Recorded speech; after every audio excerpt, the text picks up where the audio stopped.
Rich Lerner from the Golf Channel here. And when you say, acceptance and how he accepted what the course gave him, obviously you could put and how that changed his attitude. Him being in the pine straw on 13 and had to take that drop, that unplayable. He even said after the tournament that in past years he might have been kind of barking at his caddy a little bit over this. And this time around he took a totally different approach.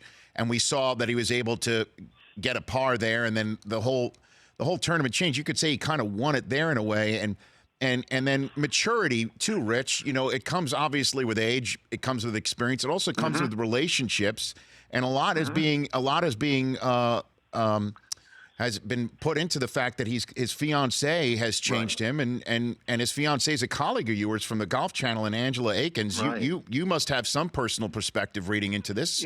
What can you tell me about this? I think it's not a requirement that you be happy in your personal life in order to be able to function professionally. I mean, we've all gone through periods in our lives where things maybe haven't been in order, personally, but you still have to go and suit up and do your best. And I suspect people have won majors after having had fights at home, or having had someone sick, etc.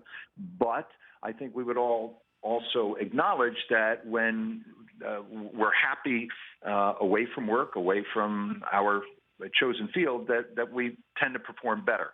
And I think that's the case with Garcia.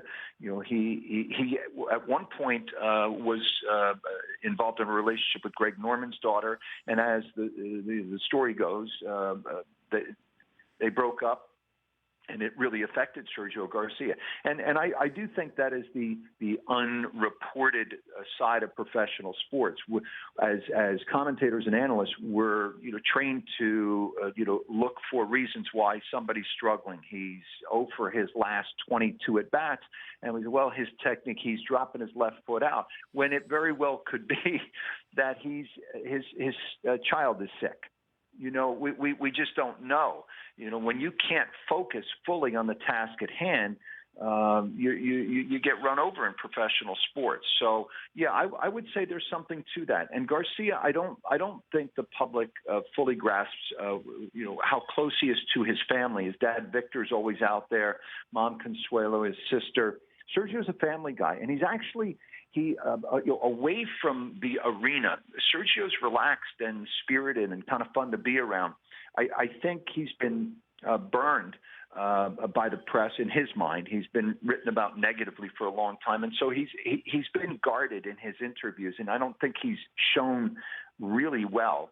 But I do think last night at the Green Jacket ceremony, it was his finest moment, without a doubt. He spoke with some humor, great humility. He didn't read off, prepared remarks. I don't know how you would prepare it, but he thanked all the right people, hit all the right notes, and we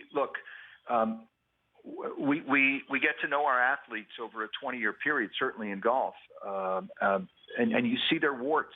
They fail right in front of us. They fail miserably sometimes. Golf is a sport that I know when I play, I get angry, and so we're seeing them laid bare, and they're not always going to be on their best behavior. They're not always going to say the right thing, and so over 20 years, you really get to see them and know them. Not personally, but know the different sides of them, and to finally witness someone come through it all and have their day in the sun, I think as a fan, as an observer, is gratifying, and you feel good for the athlete, in this case Sergio, who by no means has been perfect.